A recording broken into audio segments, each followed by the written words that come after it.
welcome to a bonus episode of the New Ghost Stories podcast. In our bonus episodes, I give readings of classic ghost stories. This time around, it's a tale by Edith Nesbit. She may be best known for her children's books like The Railway Children, but she was also a master of supernatural stories. This is one of her best. It's called Man-Size in Marble, and I hope you enjoy it. Although every word of this story is as true as despair, I do not expect people to believe it. Nowadays, a rational explanation is required before belief is possible. Let me then at once offer the rational explanation, which finds most favour among those who have heard the tale of my wife's tragedy. It is held that we were under a delusion, Laura and I, on that 31st of October, and that this supposition places the whole matter on a satisfactory and believable basis. The reader can judge whether he too has heard my story, how far this is an explanation, and in what sense it is rational. There were three who took part in this, Laura and I and another man. The other man still lives and can speak to the truth of the least credible part of my story. I never in my life knew what it was to have as much money as I required to supply the most ordinary needs, good colours, books and cab fares. And when we were married, we knew quite well that we should only be able to live at all by strict punctuality and attention to business. I used to paint in those days, and Laura used to write, and we felt sure we could keep the pot at least simmering.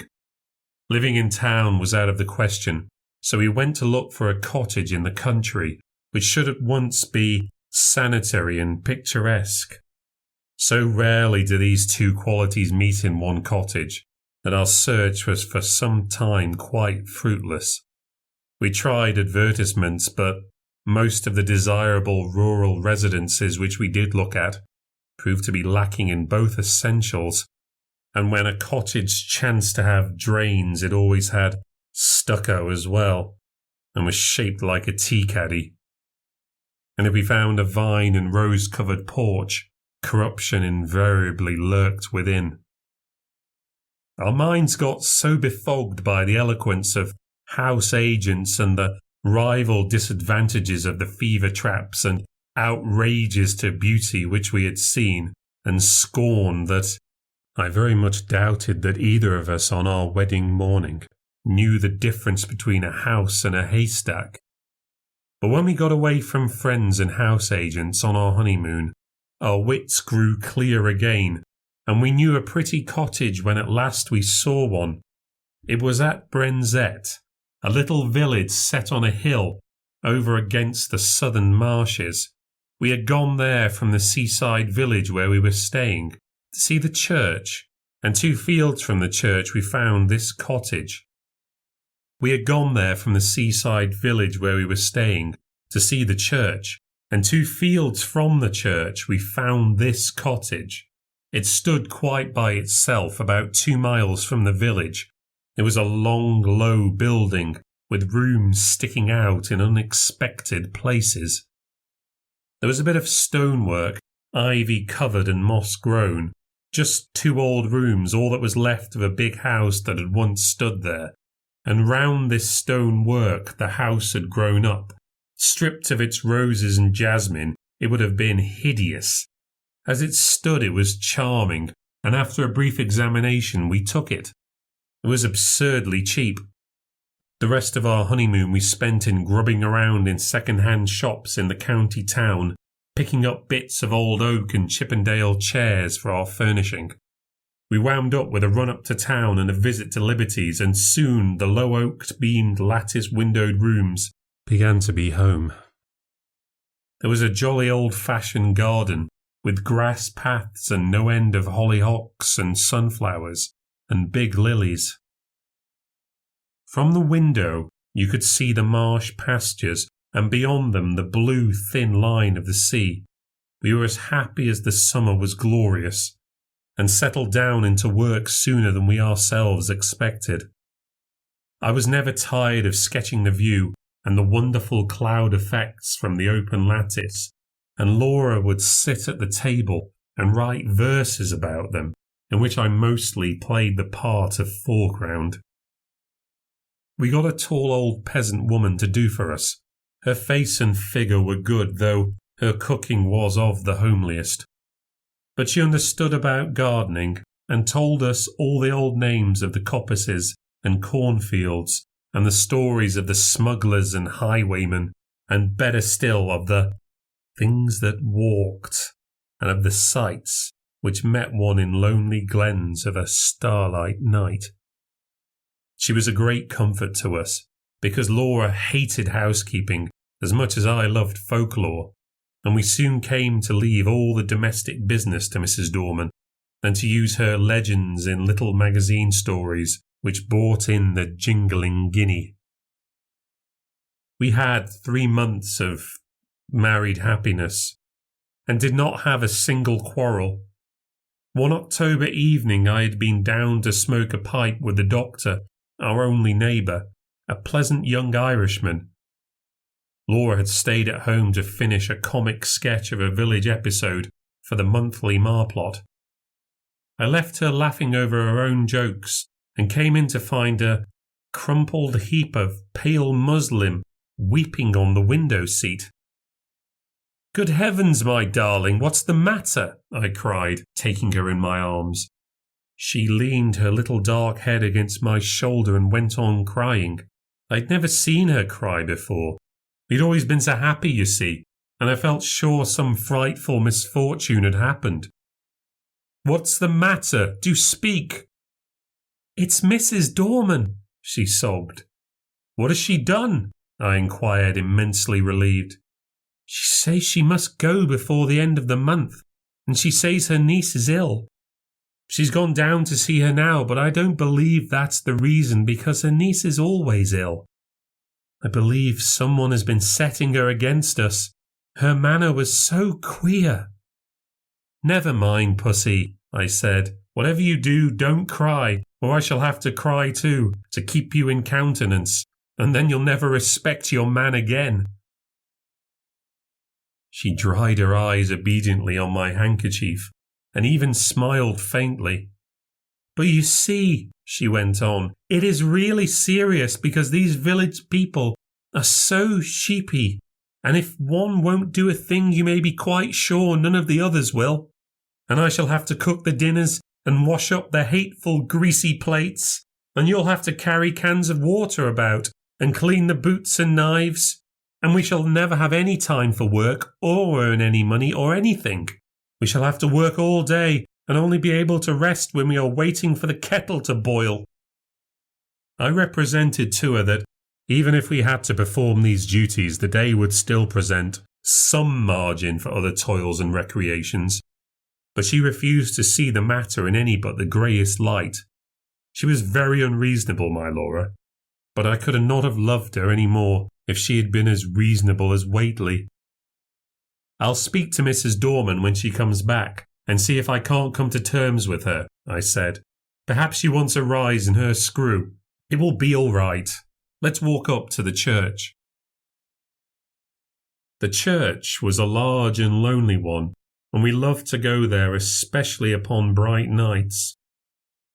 The path skirted a wood, cut through it once, and ran along the crest of the hill through 2 meadows and round the churchyard wall, over which the old yews loomed in black masses of shadow. This path, which was partly paved, was called the bier balk, for it had long been the way by which the corpses had been carried to burial. The churchyard was richly treed, and was shaded by great elms which stood just outside and stretched their majestic arms in benediction over the happy dead. A large low porch let one into the building by a Norman doorway, and a heavy oak door studded with iron. Inside, the arches rose into darkness, and between them the reticulated windows, which stood out white in the moonlight. In the chancel the windows were of a rich glass, which showed in faint light their noble colouring, and made the black oak of their choir pews hardly more solid than the shadows. But on each side of the altar lay a grey marble figure of a knight in full plate armour, lying upon a low slab, with hands held up in everlasting prayer. And these figures, oddly enough, were always to be seen if there was any glimmer of light in the church. Their names were lost, but the peasants told of them that they had been fierce and wicked men, marauders by land and sea, who had been the scourge of their time, and had been guilty of deeds so foul at the house they had lived in, the big house by the way, that had stood on the site of our cottage, had been stricken by lightning and the vengeance of heaven. But for all that, the gold of their heirs had bought them a place in the church. Looking at the bad, hard faces reproduced in marble, this story was easily believed. The church looked at its best and weirdest on that night, for the shadows of the yew trees fell through the windows upon the floor of the nave and touched the pillars with the tattered shade. We sat down together without speaking and watched the solemn beauty of the old church with some of that awe which inspired its early builders. We walked to the chancel and looked at the sleeping warriors. Then we rested some time on the stone seat in the porch, looking out over the stretch of quiet moonlit meadows, feeling in every fibre of our being the peace of the night and of our happy love, and came away at last with a sense that even scrubbing and blackleading were but small troubles at their worst. Mrs. Dorman had come back from the village, and I at once invited her to a tete-a-tete. "Now, Mrs. Dorman," I said, when I got her into my painting room, "what's all this about you not staying with us?" "I should be glad to get away, sir, before the end of the month," she answered with her usual placid dignity. "Have you any fault to find, Mrs. Dorman?" "None at all, sir. You and your lady have always been most kind, I'm sure." "Well, what is it? Are your wages not high enough?" "No, sir, I gets quite enough." "Then why not stay?" "I'd rather not," with some hesitation. "My niece is ill." "But your niece has been ill ever since we came." No answer. There was a long and awkward silence. I broke it. "Can't you stay for another month?" I asked. "No, sir, I'm bound to go by Thursday." And this was Monday. "Well, I must say I think you might have let us know before. There's no time now to get anyone else, and your mistress is not fit to do any heavy housework. Can't you stay till next week?" "I might be able to come back next week." I was now convinced that all she wanted was a brief holiday, which we should have been willing enough to let her have, as soon as we could get a substitute. "But why must you go this week?" I persisted. "Come, out with it." Mrs. Dorman drew the little shawl, which she always wore, tightly across her bosom, as though she were cold. Then she said, with a sort of effort, "They say, sir, as this was a big house in Catholic times, and there was many deeds done here." The nature of the deeds might be vaguely inferred from the inflection of Mrs. Dorman's voice, which was enough to make one's blood run cold. I was glad that Laura was not in the room. She was always nervous, as highly strung natures are, and I felt that these tales about our house, told by this old woman, with her impressive manner and contagious credulity, might have made our home less dear to my wife. "Tell me all about it, Mrs. Dorman," I said. "You needn't mind about telling me. I'm not like the young people who make fun of such things," which was partly true. "Well, sir," she sank her voice, "you may have seen in the church besides the altar 2 shapes." "You mean the effigies of the knights in armour?" "I mean the 2 bodies drawed out man-size in marble." And I had to admit that her description was 1,000 times more graphic than mine.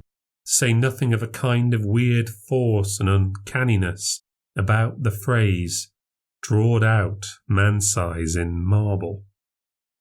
They do say as on All Saints' Eve them two bodies sits up on their slabs and gets off of them, and then walks down the aisle in their marble.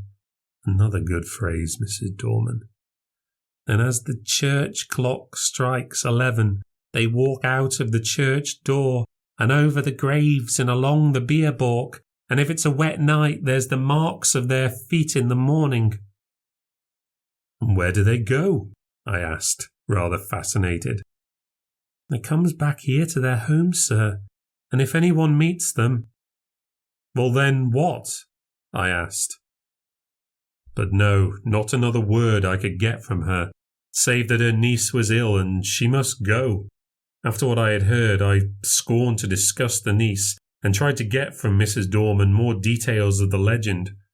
I could get nothing but warnings. Whatever you do, sir, lock the door early on All Saints' Eve and make the cross sign over the doorstep and on the windows. But has anyone ever seen these things? I persisted. That's not for me to say. I know what I know, sir. Well, who was here last year? No one, sir. The lady who's owned the house only stayed here in summer, and she always went to London a full month afore the night. And I'm sorry to inconvenience you and your lady, but my niece is ill and I must go on Thursday. I could have shaken her for her absurd reiteration of that obvious fiction after she'd told me her real reasons. She was determined to go, nor could our united entreaties move her in the least. I did not tell Laura the legend of the shapes that walked in their marble, partly because a legend concerning our house might perhaps trouble my wife, and partly, I think, for some more occult reason. This was not quite the same to me as any other story, and I did not want to talk about it till the day was over. I had very soon ceased to think of the legend, however.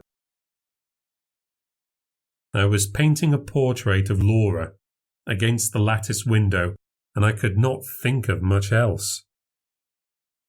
I got a splendid background of yellow and grey sunset and was working away with enthusiasm at her face. On the Thursday Mrs. Dorman went.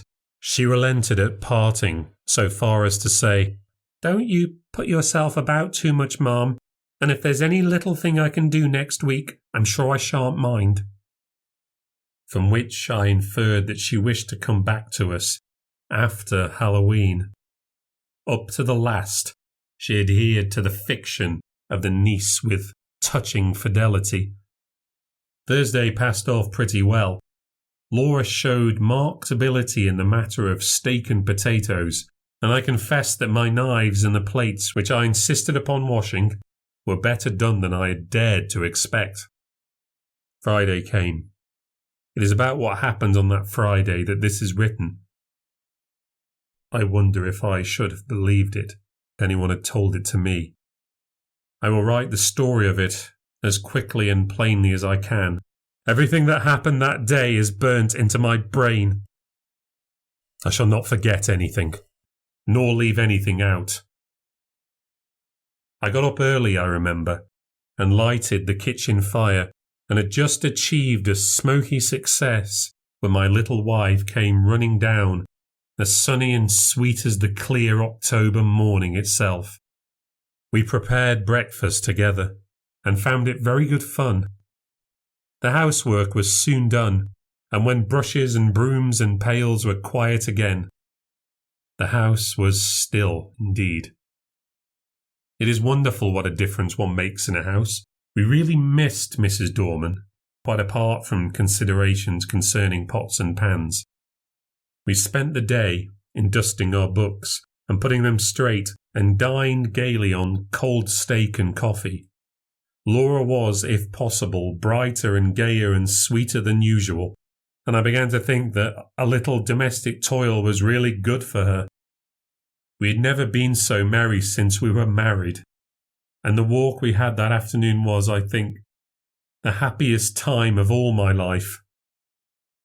When we had watched the deep scarlet clouds slowly pale into leaden grey against a pale green sky, and saw the white mists curl up along the hedgerows in the distant marsh, we came back to the house, silently, hand in hand.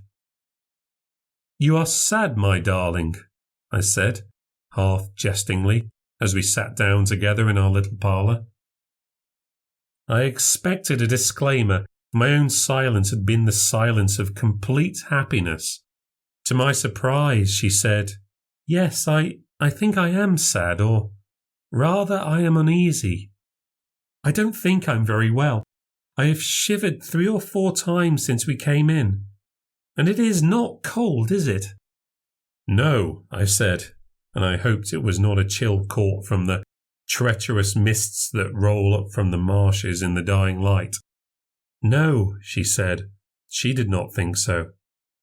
Then after a silence, she spoke suddenly. "Do you ever have presentiments of evil?" "No," I said, smiling, "and I shouldn't believe of them if I had." "I do," she went on. "The night my father died, I knew it, though he was right away in the north of Scotland." I did not answer in words. She sat looking up at the fire for some time in silence, gently stroking my hand. At last she sprang up, came behind me, and, drawing my head back, she kissed me. "There, it's over now," she said. "What a baby I am. Come, light the candles and we'll have some of these new Rubinstein duets." And we spent a happy hour or 2 at the piano. At about 10:30 I began to long for the good-night pipe, but Laura looked so white that I felt it would be brutal of me to fill our sitting room with the fumes of strong Cavendish. "I'll take my pipe outside," I said. "Let me come too." "No, sweetheart, not tonight. You're much too tired." "I shan't be long. Go to bed, or I shall have an invalid to nurse tomorrow, as well as the boots to clean." I kissed her and was turning to go when she flung her arms around my neck and held me as if she would never let me go again. I stroked her hair. "Come, pussy, you're overtired. The housework has been too much for you." She loosened her clasp a little and drew a deep breath. "We've been very happy today, Jack, haven't we? Don't stay out too long." "I won't, my dearie." I strolled out of the door, leaving it unlatched. What a night it was! The jagged masses of heavy dark cloud were rolling at intervals from horizon to horizon, and thin white wreaths covered the stars. Through all the rush of the cloud river, the moon swam, breasting the waves and disappearing again in the darkness. When now and again her light reached the woodlands, they seemed to be slowly and noiselessly waving in time to the swing of the clouds above them. There was a strange grey light over all the earth. The fields had that shadowy bloom over them, which only comes from the marriage of dew and moonshine, or frost and starlight. I walked up and down, drinking in the beauty of the quiet earth and the changing sky. The night was absolutely silent. Nothing seemed to be abroad. There was no scurrying of rabbits or twitter of the half-asleep birds, and though the clouds went sailing across the sky, the wind that drove them never came low enough to rustle the dead leaves in the woodland paths. Across the meadows I could see the church tower, standing out black and grey against the sky. I walked there thinking over our 3 months of happiness, and of my wife, her dear eyes, her loving ways. My own little girl, what a vision came then of a long glad life for you and me together. I heard a bell beat from the church. 11 already. I turned to go in, but the night held me. I could not go back into our little warm rooms yet. I would go up to the church. I felt vaguely that it would be good to carry my love and thankfulness to the sanctuary whither so many loads of sorrow and gladness had been borne by the men and women of the dead years. I looked in at the low window as I went by. Laura was half lying on her chair in front of the fire. I could not see her face, only her little head showed dark against the pale blue wall. She was quite still, asleep no doubt. My heart reached out to her as I went on. There must be a God, I thought, and a God who was good. How otherwise could anything so sweet and dear as she have ever been imagined? I walked slowly along the edge of the wood. A sound broke the stillness of the night. It was a rustling in the wood. I stopped and I listened. The sound stopped too. I went now and distinctly heard another step than mine, answer mine, like an echo. It was a poacher or a wood stealer most likely, for these were not unknown in our Arcadian neighbourhood. But whoever it was, he was a fool not to step more lightly. I turned into the wood, and now the footsteps seemed to come from the path I had just left. It must be an echo, I thought. The wood looked perfect in the moonlight. The large dying ferns and the brushwood showed where, through thinning foliage, the pale light came down. The tree trunks stood up like Gothic columns all around me. They reminded me of the church, and I turned into the Bierborg and passed through the corpse gate between the graves to the low porch. I paused for a moment on the stone seat where Laura and I had watched the fading landscape. Then I noticed that the door of the church was open, and I blamed myself for having left it unlatched the other night. We were the only people who ever cared to come to the church except on Sundays, and I was vexed to think that through our carelessness the damp autumn airs had had a chance of getting in and injuring the old fabric. I went in. It will seem strange perhaps that I should have gone halfway up the aisle before I remembered, with a sudden chill, followed by as sudden a rush of self-contempt, that this was the very day and hour when, according to tradition, the shapes drawed out, man-size in marble, began to walk. Having thus remembered the legend, and remembered it with a shiver, of which I was ashamed, I could not do otherwise than walk up towards the altar just to look at the figures, as I said to myself. Really what I wanted was to assure myself, first that I did not believe the legend, and secondly that it was not true. I was rather glad that I had come. I thought now I could tell Mrs. Dorman how vain her fancies were, and how peaceful the marble figures slept on through the ghastly hour. With my hands in my pockets, I passed up the aisle. In the grey dim light, the eastern end of the church looked larger than usual, and the arches above the two tombs looked larger too. The moon came out and showed me the reason. I stopped short. My heart gave a leap that nearly choked me, and then sank sickeningly. The bodies drawn out man-size were gone, and their marble slabs lay wide and bare in the vague moonlight that slanted through the east window. Were they really gone, or was I mad?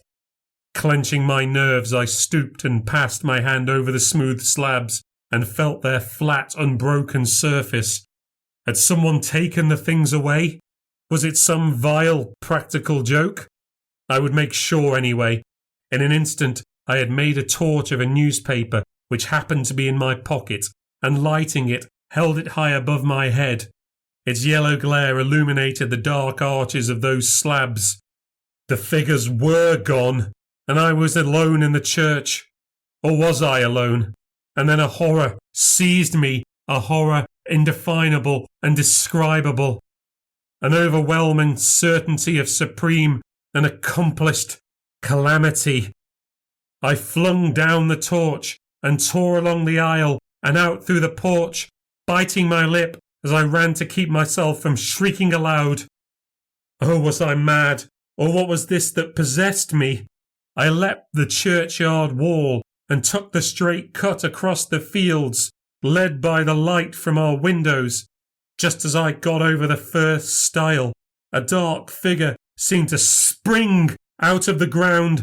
Mad still with that certainty of misfortune, I made for the thing that stood in my path, shouting, "Get out of the way, can't you?"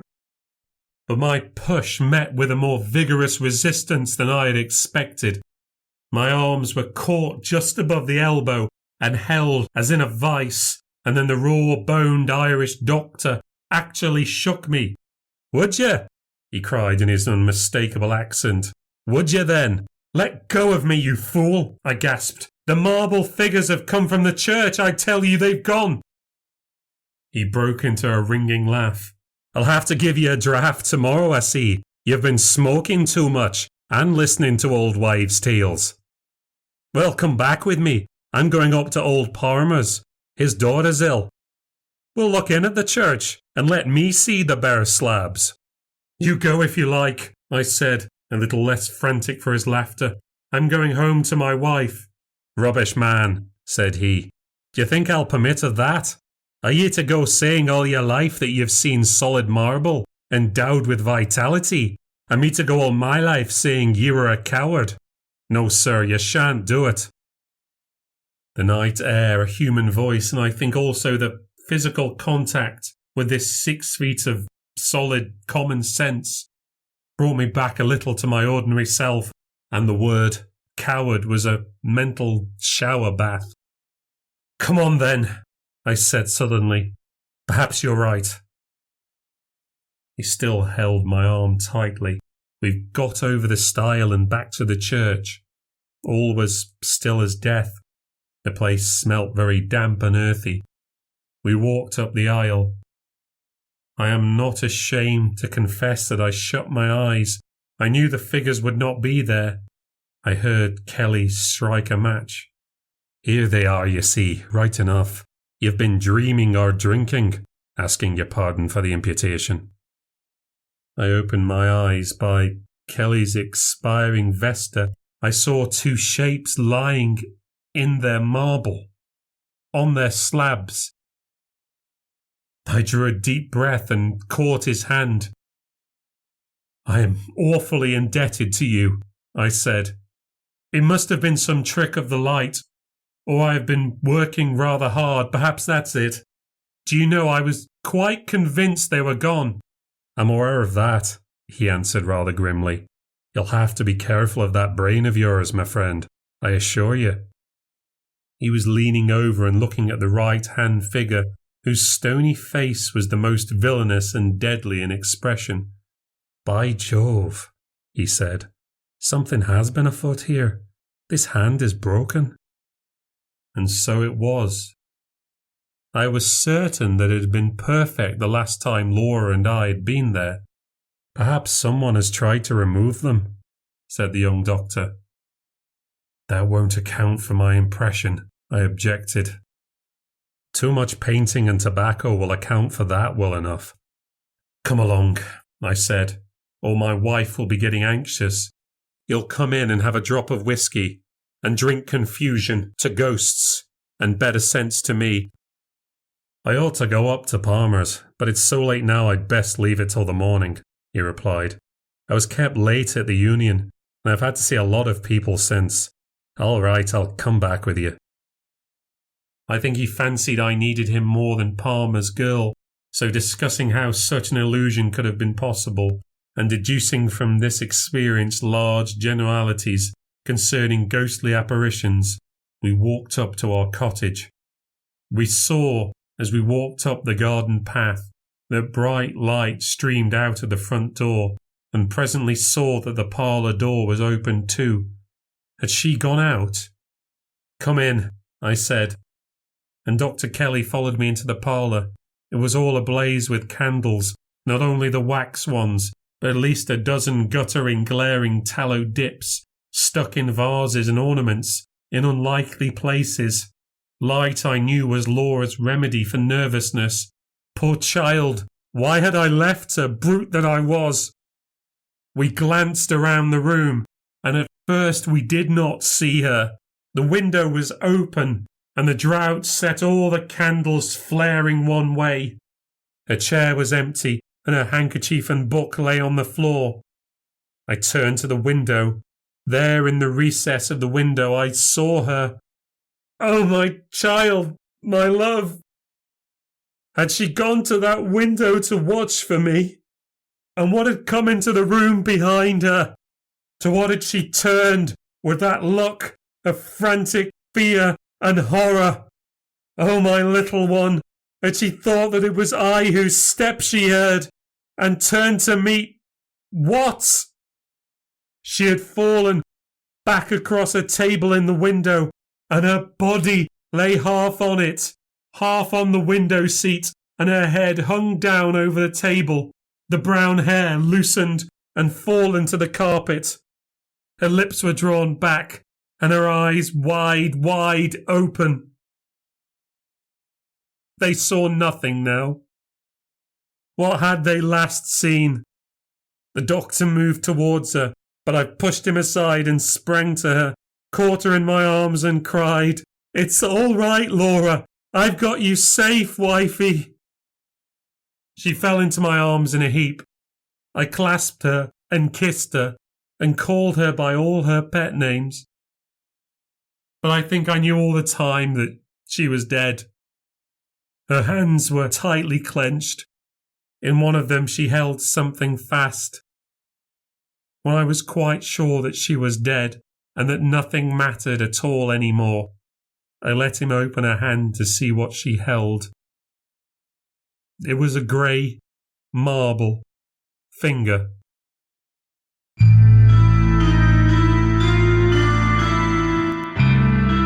Thank you for listening to the New Ghost Stories podcast. If you've enjoyed the podcast and would like to support what I do, please consider leaving a review on any platform and subscribing to hear future releases.